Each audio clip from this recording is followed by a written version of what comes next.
this video will be customizing the Déclassé Impaler. Now I already purchased this. To purchase this, you would need to go on the Arena War website where you could find the price of $331,000.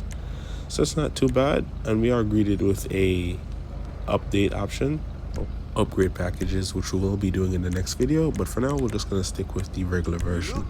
So as you can see, if you have this vehicle here, like that's not the stock wheels of the Impaler.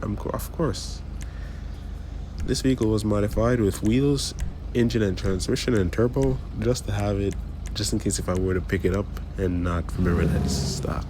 So yes, this vehicle was not 100% stock at the beginning of this video, but now I will be customizing it to the best of my liking. And as you can see, the exhaust is not that much. I kind of like the stock exhaust, but I already paid for the 750. It's not the best. These are pretty much a letdown. I wish I had something that were aiming to the floor and not, up like that. But the hoods are typical muscle in my opinion. The bug catcher, a cowl hood. So it's good to have the basics there, I guess. So leading into these liveries, not a bad selection. Not a livery guy, so I just go through them for you guys who are. And you could customize the secondary color, which is tied to the trim and the frame of the bumper. So kind of interesting there to see. I'm not really used to that being an option. So we do have interior, of course, nice. So the Impaler is, to me, is a easier car to drive than the Vamos. Now the Vamos may have came out with a different update. I'm not entirely sure of when off the top of my head, but the Vamos is just kind of uncontrollable. So when I think of cars like this, it's the Arbiter GT, which came out it's the more recent of the three, the Vamos, and then the Impaler. So yes, I definitely don't like driving these vehicles for long periods of time. They all drive the same, swerve a lot at high speeds, but they're pretty quick in a straight line.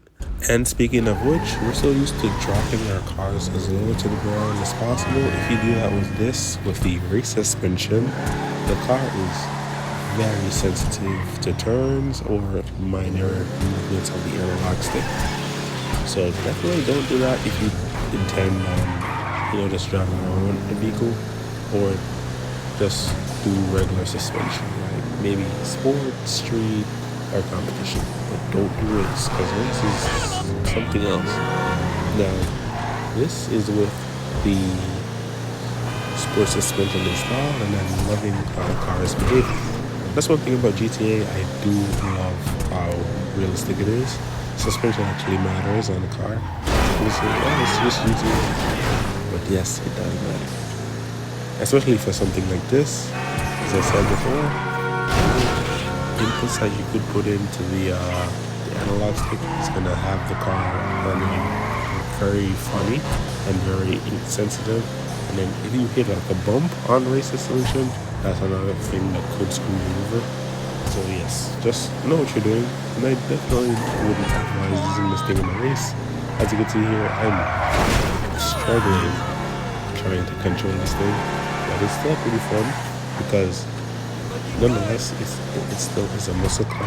And if you like muscle cars in this game, not even if in real life, if you like them in this game, yeah, Rockstar, you think Rockstar did a really good thing showing how a car from this era would behave. So we're gonna pull over and then